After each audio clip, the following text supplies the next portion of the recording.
Okay, so you notice that the title of chapter 3 is Karma Yoga, yes? Correct? So what does Karma Yoga mean? It means how to do our normal activities in the world in a spiritual way. And I think that this is a major question for most human beings. How can I work in the world? How can I do my career? How can I take care of my family? How can I take care of my home, my car, my body, in such a way that I have some connection with the divine? I mean, of course, a lot of people just have their religion as a piece of their life. You know, like one of many preparations in a meal. So you have your vegetables, your bread, your rice, and your dessert, you know, and your religion or your spirituality is like, you know, your bread or something. It's one thing. And when you're at work, you're not spiritual. And when you're taking care of your family, you're not spiritual. And when you're relaxing, you're not spiritual. But, you know, sometimes you meditate, or sometimes you go to a temple. Or... So a lot of people take up religion like that. But I think people who are really serious about having a holistically happy life want to know how to be spiritual all the time. Isn't it? I mean, wouldn't it be wonderful if we could feel that connection with the divine, if we could feel that connection with the whole, with the Lord, with Krishna, all the time, no matter what we're doing. Now, many people think that that kind of state is not really possible. And they have the idea that spirituality means that you give up your work in the world and you go to some kind of secluded holy place, you become a monk or a nun, and you don't have anything to do with the world, because as long as you're working in the world, how can you be connected with the Lord? But the Bhagavad Gita, Krishna tells us, you know, you can be connected with Krishna, with the Supreme Lord, always and in every circumstance. So there's many ways in the Bhagavad Gita that Krishna tells us how to do that. This particular verse is key. This is one of those verses that if you can just get this one verse, you can transform everything that you do in your life. So that everything you do in your life will be full of spiritual joy, peace, wisdom, understanding, connection, equilibrium. Would that be nice? Okay, so this verse has actually 6 different instructions. 3 of them are what to do, and 3 of them are what not to do. Sometimes the what not to do can be the crucial instruction. So let's take a look at this verse. Those of you who have a book, or if you have the verse on your phone, Bhagavad Gita chapter 3, text 30. So Bhagavad Gita chapter 3, text 30. You're going to set up a flip chart for me in here too? So whether Prabhupada can also set up here? Yes, thank you. Excellent.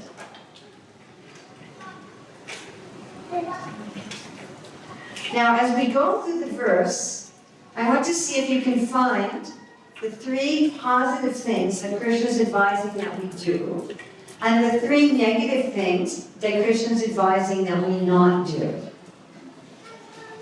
So let's read the Sanskrit together. We just say it. Everybody can put together who has it. If you don't have any, you have a neighbor. You can have a neighbor that you can look on who has a phone or a book.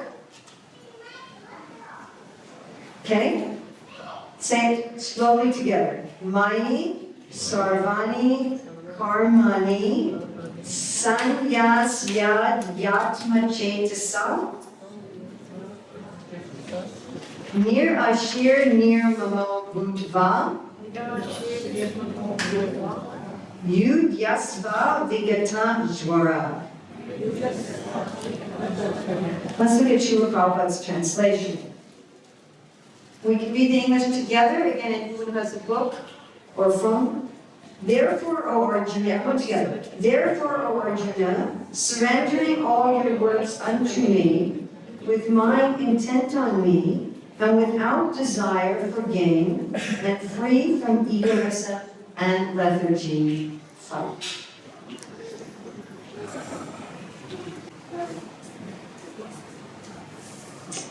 So, yeah, there you go. When you can't have 6 arms, you have friends. Thank you. All right, can anybody tell me one of the positive ones over here?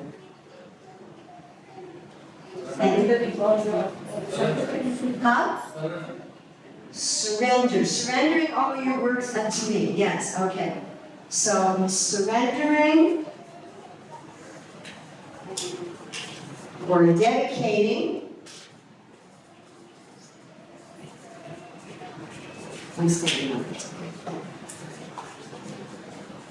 Words to me, that doesn't mean Urmila, that means Krishna. He's talking. Okay, very good. Anybody can find the next positive one? Full knowledge of me. Okay, we have.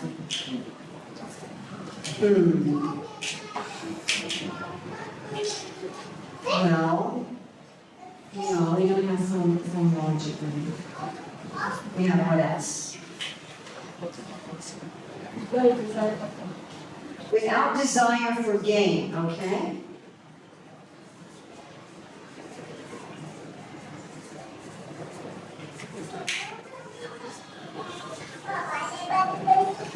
I'm going to look here at the 6 riches, which are all the ways we can gain. And there's one more positive here. Anyone who has a book or a phone, can you find the other positive one? What?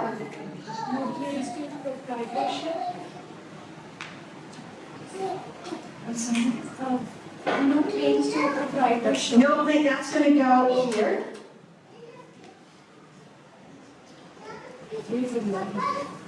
No ownership or proprietorship. But what's the other positive one? Thank you for that one.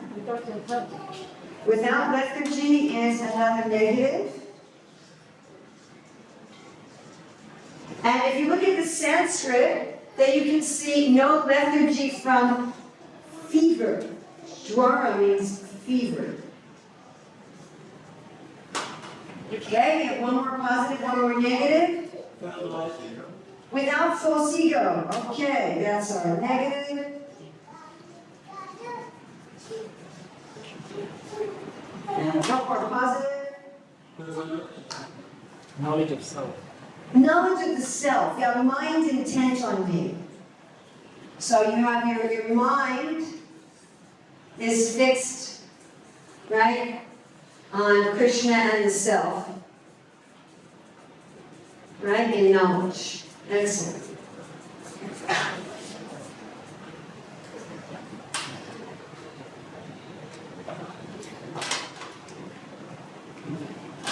Thank you for the extra couple arms. All right.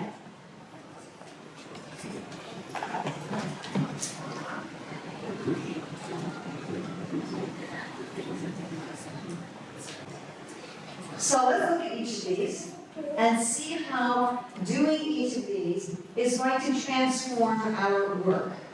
Now, our work here means, again, our career, what we do for livelihood, our taking care of our family, everything that we're doing in the world that's not direct activities of Krishna conscious practice. So here, again, Krishna's referring to karma yoga. He's not referring to when you're sitting down chanting Hare Krishna, when you're in a kirtan, when you're doing puja. He's referring to the rest of the time you have in your day when you're working. Is that clear? Right? One thing was someone's taking a video of me if my clothes were all disheveled from getting up and down. Then I look at it later and I'm like, oh no! The whole video I had my sari was over there. And there it is on the internet forever, you know? Terrible. I feel like I need the kind of thing they have in Hollywood, you know, somebody standing around you and fixing it before the camera's turned on. Okay, so this first one, surrendering or dedicating everything to Krishna. So this can be understood as giving Krishna the results of our work, but here Krishna is saying everything. So this means the results and the activity itself. By the way, children are welcome. Just go. Yes, perfect. And this really means like at every moment. At every moment. So we can practice right now. So to be in the moment, because that's all we ever have is the moment, yeah? Right? Can I dedicate this moment, surrender this moment to Krishna? This moment is for your pleasure. Generally, what materialistic people do is they're always looking for their own happiness. And generally, materialistic people are not even trying to find happiness in this moment. They're hoping for happiness in the future. And sometimes they're meditating on happiness they had in the past. But very few people are really in the moment, and most people are meditating on their own happiness. So generally what happens is people are doing something, and while they're doing something, they're mostly thinking about what they hope to achieve by what they're doing. So they're always looking forward to some future happiness, or they're thinking about what they already did and how they weren't happy or they were happy in the past. So this is a being here in this moment, which is the only actual reality. The past is gone, and the future never exists, by the way. Except in our imagination. So, being very much in this moment, and how can I make the Lord happy in this moment? Now, of course, a lot of us are going to have an intrinsic rebellion against the idea of working for the Lord's happiness instead of my own. But we are part of the Lord. We are His part. So just like in our body, we have a finger, and in my finger, we have skin cells, right? Your finger's made of little skin cells. Have a look at your finger for a minute. And imagine that there's all these hundreds and thousands of cells there. Do you want those cells to be happy? Would you like the cells in your finger to be happy? Yes? Of course you would. You don't want the cells in your finger to be unhappy. You're not a slave driver. You're not, do what I say. That would be counterproductive for yourself, wouldn't it? You want each of those little cells to get their food and get their oxygen and have their waste products carried away and communicate with all the other skin cells and communicate with the brain, isn't it? Communicate with the muscles and the nerves, and you want all that communication. You want each little cell to go, yes. And the cell is supposed to be working for the benefit of the whole body. Now what happens when a cell starts working for its own benefit, separate from the body? It becomes, what do we call it? Cancer. So, sorry to say this. We're only a few minutes into the class. So here I'm going to say something really heavy. When we work for our own happiness, we're a cancer in the universe. We actually become a cancer in the universe. As soon as we work for our own happiness, separate from the divine. And Krishna is very interested in our happiness. Right? You want your stomach to be happy, right? Anybody want their stomach to be unhappy? Of course not. I want my stomach to be ecstatic. I want my lungs to be blissful. Yeah, don't you all? Yes? Correct? Yes, of course I do. Do I want my arm muscles to be unhappy? Of course not. So Krishna desires that we are all happy. When we say, I want to make Krishna happy, that doesn't mean that He's going to prioritize His happiness in some way over me. When I say, I want Krishna to be happy, that's with the understanding that He wants me to be happy. But that I can only be happy when I'm connected, and when my activities are dedicated to His happiness. My stomach can only be happy, my skin cells can only be happy if they're dedicated to the welfare of the whole body, if they're dedicated to my welfare. Isn't that a fact? That's not some kind of dictatorial. dictatorial mood on my part. That's just simply reality. The reality is, if my stomach, if my brain, if my arm muscles, if my back muscles are not working for my benefit, they will be miserable. And it's also true that I want them to be. So as soon as we dedicate what we're doing at every moment for the pleasure of Krishna, we will feel the happiness that is our eternal right, that is our eternal natural position. We are actually anandamaya vyasat. We are always happy. And everything we're doing at every moment can be dedicated to His happiness, as long as it's within His plan. So I can only dedicate everything in every moment to the happiness of Krishna if what I'm doing is in harmony with the plan and the desires of Krishna. Does that also make logical sense? So Krishna is giving some parameters, that there are certain things that you just can't dedicate to Him. You know, you can't dedicate murder and rape and arson and theft to Him. Because those things are against the welfare of the whole universe and against the welfare of all living entities and against His happiness. They don't make Him happy. So there are certain things that one simply cannot dedicate to. He'll say, no, I don't want that. Just like certain things people can't do for you because that's not something that I want. Yes? So we learn from the Bhagavad Gita, we learn from the saintly persons, what does Krishna want, what makes him happy. And a lot of it, frankly, is just common sense. What makes Krishna happy is if we're kind to other people. If we take nice care of the earth, if we take nice care of our bodies, if we earn an honest livelihood, it's not some kind of a rocket science. So if what we're doing is what makes the Lord happy, and we dedicate it to Him, then we start feeling more and more and more our unlimited, ever-expanding spiritual happiness, even in ordinary things. Now, if I'm just kind to people and I work honestly and I'm ecologically minded, I may feel some satisfaction that, well, I'm a good person. Or I may feel some satisfaction that other people think I'm a good person. That's material satisfaction.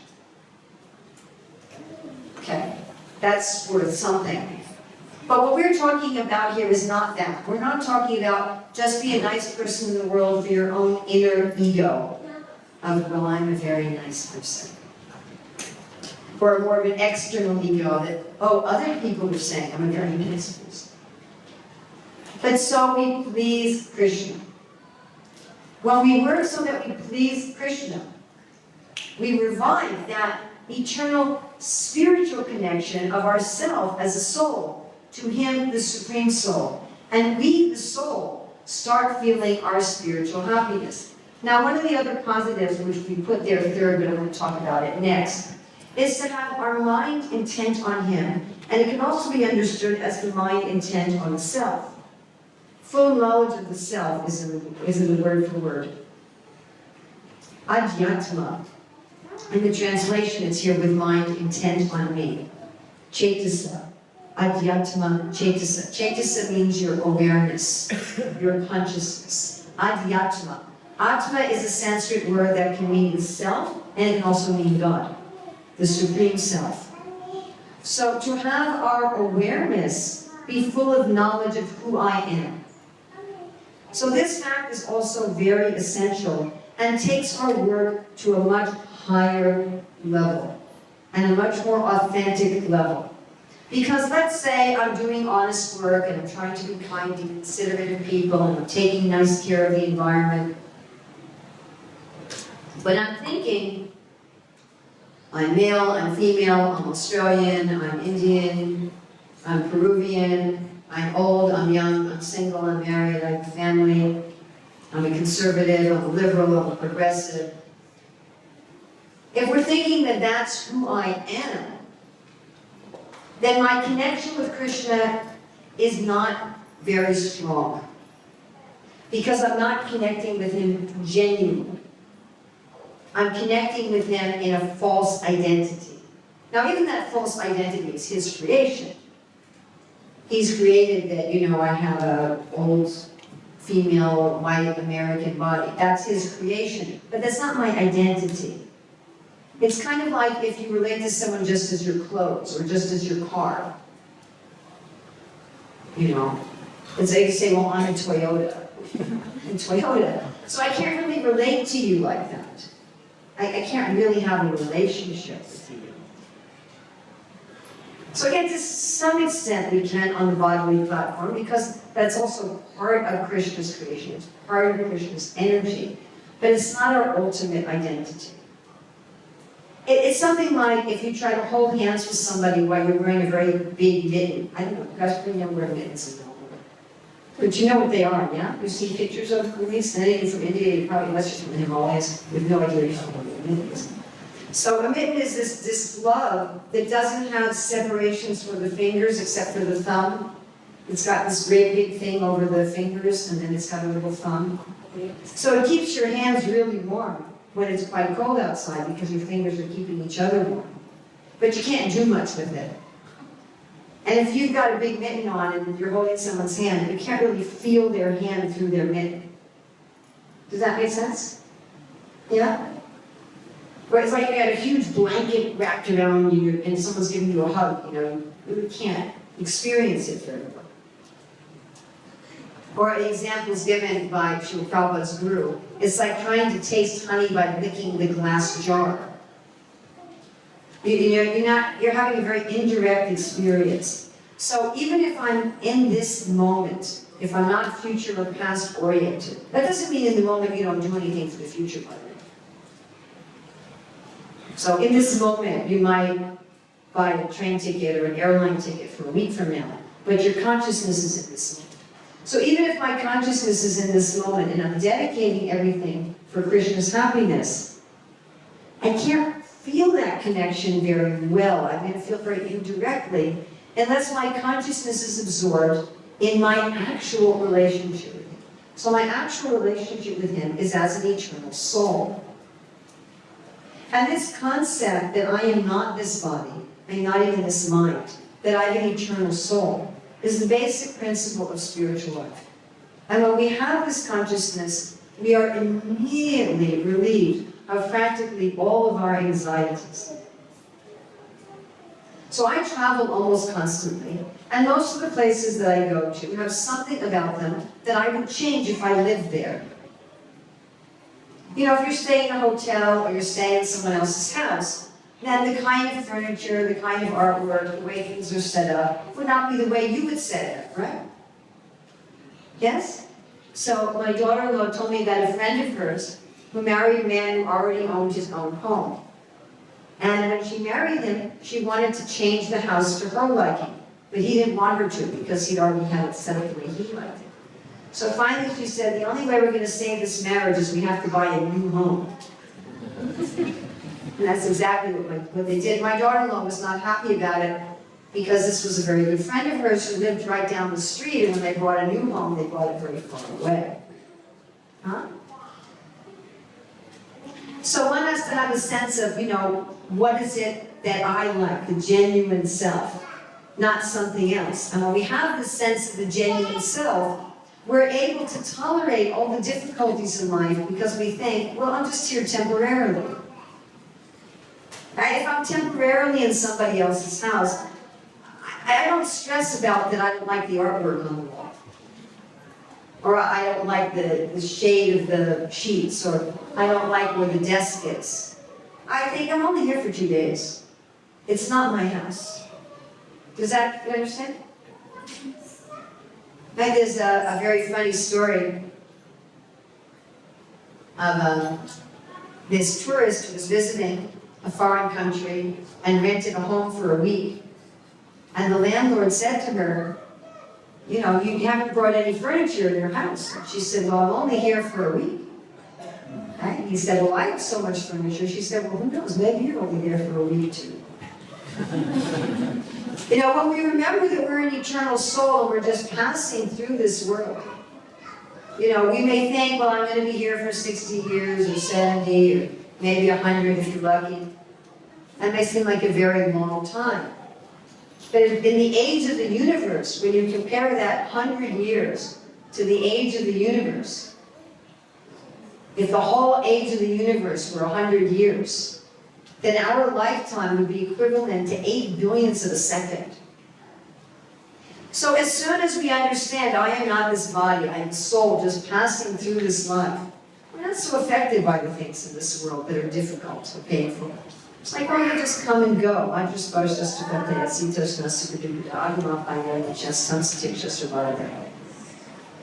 we don't tolerate things like, I'm tolerating it. We tolerate things we think, I'm just here temporarily. It doesn't matter. I don't need to get a whole lot of things here. And on that platform of reality, we connect with the Lord authentically. And so we really start to feel His presence. We start to feel our connection with Him.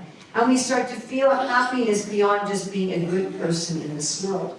So the third positive thing is without desires for gain. Now you might say that's a negative thing, but the way we can see it as a positive is gain can be understood in 6 ways. We talked about this a little bit last night. So generally we're working for some kind of result. We're working for something that we want to enjoy. Whatever we're doing. Whether we're washing our dishes, or we're working at the bank, or we're writing computer code, or we're driving our car, or we're playing with our kids, or we're playing tennis, or whatever we're doing, we're trying to get some kind of happiness out of it. Yes? That happiness can be understood in 6 ways, which I don't have time to go into in depth. So we'll just describe them very briefly. So one way is called Aishvarya. Aishvarya means, it's related to the word Ishvara. It means when you have some sense of power and control, which includes some sense of autonomy. It's very related to concepts of leadership. Another way that we can feel happy is what's called Virya. Virya means strength and health, agility. How we feel when we're running by the beach, or playing some sports, or just a sense of vitality that we have in our body and mind. Then another way that we can be happy is what's called Śrī. Śrī is beauty, what we call the luxuries in life. Artwork, music, drama, beautiful furniture, nice gardens, delicious food, attractive clothing. And it also has to do with what we call splendor. And Śrī also may deal with leadership, but more of a charismatic leadership than a leadership of power. Another way that we can be happy and prosperous is what's called Gyan. Gyan means knowledge. So if we like to understand a lot of things and know a lot of things, read a lot of books, watch a lot of documentaries, take a lot of courses, really try to understand how things work. Then another way to be happy is what's called Vairagya. Vairagya has to do with freedom, renunciation. If we like simplicity, if we like being able to go where we want to go, when we want to go, how we want to go. It's a little different than the power of autonomy. It's more, I'm detached, I'm not so affected by things. Then the last way to be rich is what's called Yasha. Yasha is related to Kirti and Dharma. It's when people say nice things about you because you're a good person. When you have a good reputation. When people can count on you. They know you're an honest, dependable person. They can count on your word. You have a community, you have a network. I was talking to someone today and said, well, I could use this and this and this. He said, okay, I can ask this person, this person, this person, and I'll connect you with this person, I'll set you up with that person. That's Yasha. So these are all ways in which we feel rich in our life. We feel rich in our life through power and leadership, through strength and vitality, through beauty, splendor, and charisma, through knowledge, through freedom, and through community. And all of us are trying to be rich in all of those ways, although for each of us certain ways are more important. Some people may really value community a lot more than they value learning a whole bunch of stuff, or more than they value freedom. And other people may value their freedom much more than they value power. Other people really like to have leadership and responsibility. Power is also about responsibility. Some people really like to have responsibility, to help people, lead people. And that's more important to them than, say, beauty in the environment. Now, all of these 6 ways that to be rich can be enjoyed in one of 2 different moods. One is where we try to enjoy them independently, like a Cancer. And the other way is where we try to enjoy them as part of the universal body, as part of Krishna. So this without desire for gain means without trying to enjoy these riches separately as a Cancer. Actually, as a part of Krishna and as a soul, we can also have a prosperous life in all 6 of these ways, according to our personal taste and our personal desires. Just like the skin cells have a little different enjoyment than the heart muscles do. Yes? Right? So each of us has a different personality with a different role in creation, has a little different way that we like to enjoy wealth and prosperity. We may be attracted to different of these 6 different ways to be wealthy. But without desire for gain doesn't mean that we don't get any gain. It means without desire for selfish gain. That we switch our desire, let me enjoy these riches, Lord, in your service. Let me enjoy them in your service. We can also make a comparison that if you go to the home of a friend, and the friend makes you a meal, and you eat the meal with your friend, that's very different than going to your friend's house, raiding their refrigerator, taking their food, and leaving with it without their permission. Both ways you're enjoying your friend's food. But one way you're doing it with your friend, and one way you're doing it independently, stealing from your friend. So whenever we try to enjoy these riches separately from Krishna, we're trying to steal them. And we become a disturbance to ourselves and to the universal body. And as soon as we try to enjoy them with Krishna, through Krishna, as part of Krishna, then we experience the actual original form of each of these riches. For those of you familiar with our philosophy, it would be the difference between enjoying them under the internal energy, which is personified by Śrīmad Bhāgavatam and Swami on the altar, or whether we're trying to enjoy these riches through an expansion of Durga Devi, who's riding on a lion with a trident going. Okay, so those are the 3 positives. To be dedicating everything at every moment to Krishna, with an awareness that I'm a spiritual being temporarily in this world, superficially having so many identities, and enjoying the results of my work. That doesn't just mean at the end, it means at every moment. Enjoying the richness that comes from my work that's particular to my personality with Krishna, not separately from Krishna. Now let's look at the negatives. So letting go of ownership, not having a sense of ownership, not a sense of ownership of my body. I know that's a very popular thing in modern society. I own my body. I don't know how anybody can think that they own their body. Did I create this body? No, my mother created it. So maybe she owns it. But even she doesn't. She doesn't even know how she created it. You know, a pregnant woman, she doesn't know how the baby's body is just doing it by some kind of mystical power. Well, I'm creating it through the food I eat. But where did you get the food? Well, I grew it. Where did you grow it from? I got the seeds. Where did you get the seeds? Where did you get the dirt? Where did you get the water? Where did you get the sunlight? How can I say I own my body? And at any moment, my body can be taken away, isn't it? Like, bam. I don't even have to be given notice. Like if you're renting a place, the landlord, usually most countries, requires the landlord to give you notice, correct? Imagine the landlord just comes and says, okay, get out. Get out. I don't even have to get out. That can happen to us. We might get noticed. We might get a doctor saying, got about 2 weeks. Or we might not get any notice, you know?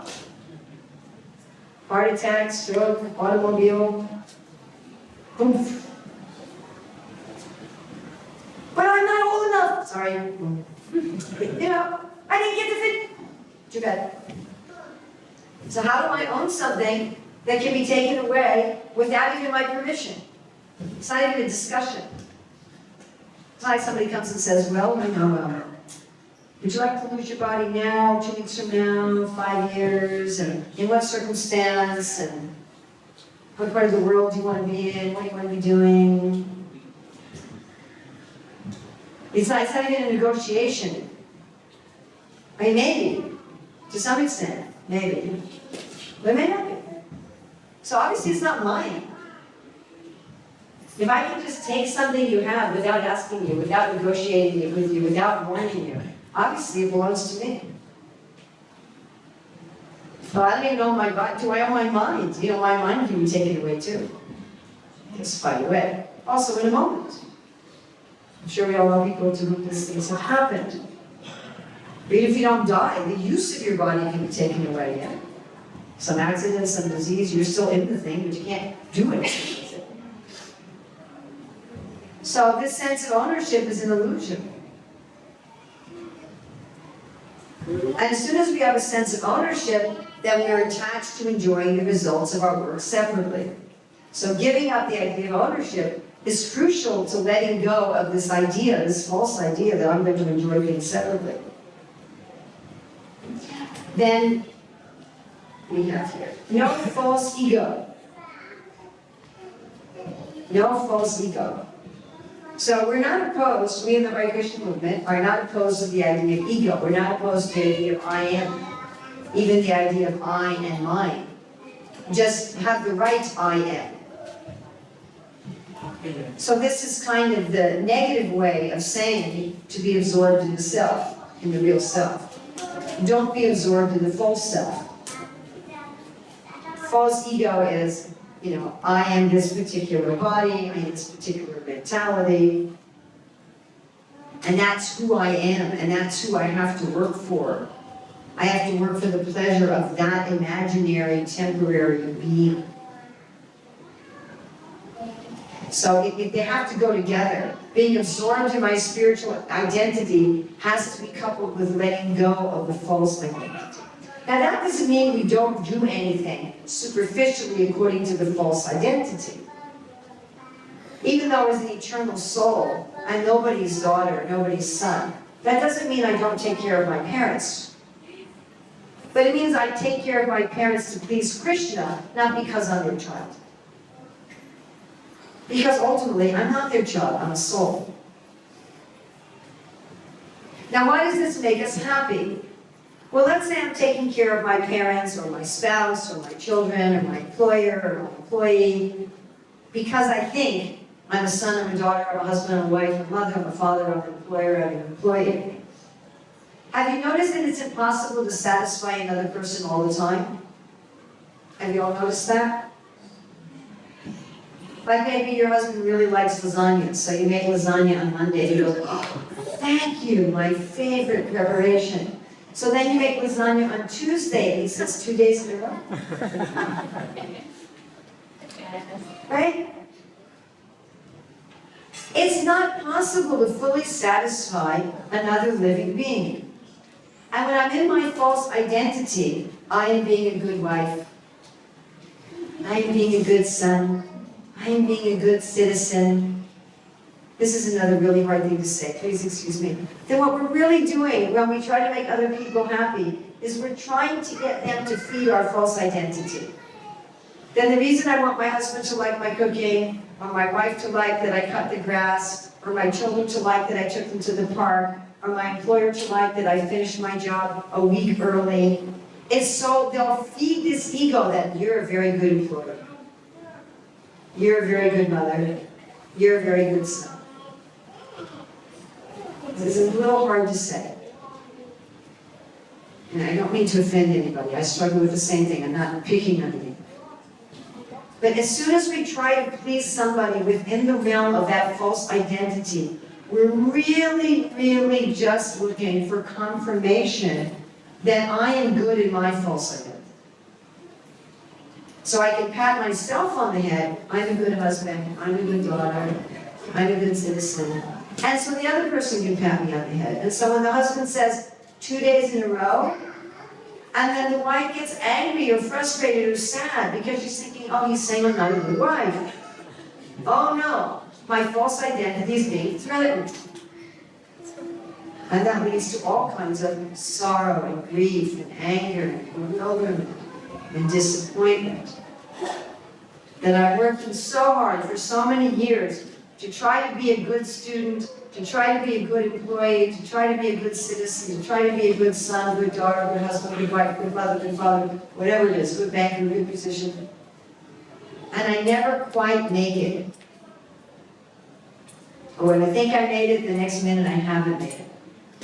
And as soon as instead we're trying to act as a soul, my business is to please Krishna, and this other identity is simply superficial. I make the lasagna to make Krishna happy with how I'm trying to take care of my husband, not to make my husband happy directly. I take care of my mother with Alzheimer's, so Krishna will smile at me. My mother may not even remember that I'm a kid. And when I do that, when I let go of that false ego, then I can be happy and peaceful whether other people appreciate me or not. Wouldn't that be nice? Wouldn't it be nice not to be dependent on other people noticing what I've done and other people appreciating what I've done? Or me even appreciating what I've done? Wouldn't that be nice? If even when I make a mistake and I'm thinking, oh, Urmila, you're really a fool, I can still be happy? Wouldn't that be cool? Okay, I'm a fool, I messed up, but I was trying to make Krishna happy. And so I feel happy in that. Isn't that nice? Yes? All right, and the last one is no lethargy from fever. Jwara means fever. Now, it's interesting that fever can have two very different meanings. One can be the kind of fever you get when you're sick. Your body gets hot. And when we get that kind of fever, we generally become lethargic. We don't want to do anything. I'm sick, I don't want to do anything. But also, fever can mean kind of the opposite of lethargy. We can say they're doing very feverish activity. Yes? The word can also mean somebody who's almost hyper. But someone who's feverish in that sense is not acting intelligently and with discrimination, isn't it? If you're doing feverish activity, it's almost as if your brain is not in order, correct? So either way, and it happens too when you get a fever. You know, if you get a high fever, your brain can get out of order. I've experienced that. Where I had such a high fever that I didn't even understand what was going on around me. So this overwork, this excessive busyness, or just not caring, to be lethargic, both of them are considered to be feverish. They're both considered to be a diseased state. And we're not supposed to use spirituality to be feverish and lethargic.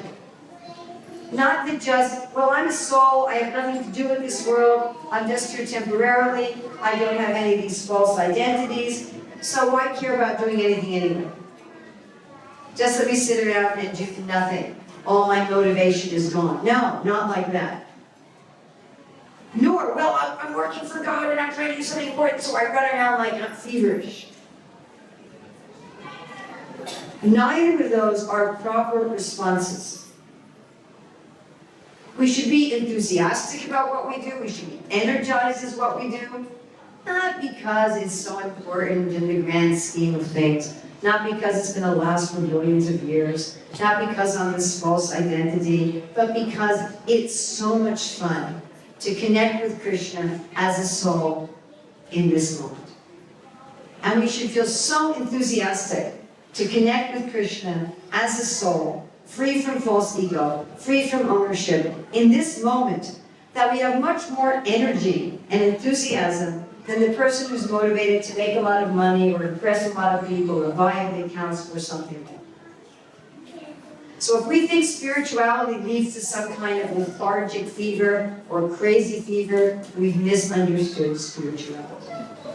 So if we can put these 6 things into practice, the positives and the negatives, we will find that in every moment of every day, we are ever increasing in joy, in understanding, in a sense of real spiritual, eternal vitality, a sense of connection with Krishna, with other living beings, with matter, and with ourselves. Now, generally, in order to be able to do these 6 things while we're working, while we're active in the world, we also need some concentrated time where the only thing we're doing is spending time with Krishna. Just like in a family, if you're working for your family, you don't always want to be working for your family. Sometimes you want to be just with your family. If a man says, well, I'm working for my wife, I have her picture on my desk, but he never spends any time with his wife. He just goes to work, comes home, goes to sleep, never talks to her. Right? It's actually going to be very difficult over time for him to work for her. He'll lose that relationship. So in order to do these 6 things, we put aside some time every day, some high quality time, preferably first thing in the day, early in the morning, to just be with Krishna. To just chant Krishna's names, to read the scriptures, offer him some food, talk with others about him. And by doing that, that gives us the main connection and the understanding by which we can apply these 6 things in any career, in any living situation, wherever we go. And then we will be conscious of Krishna always. And our lives will be transformed. Not only will our lives be transformed, but the people we come into contact with, they'll notice there's something different about you.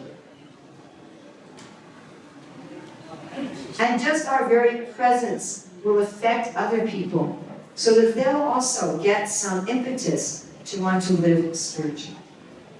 So thank you very much.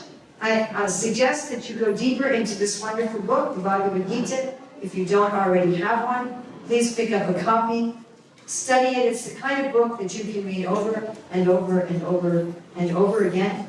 And every time you read it, you will find new insights, new understandings, and a real way of achieving everything you could possibly want beyond what you could imagine. Thank you very much. Hare Krishna.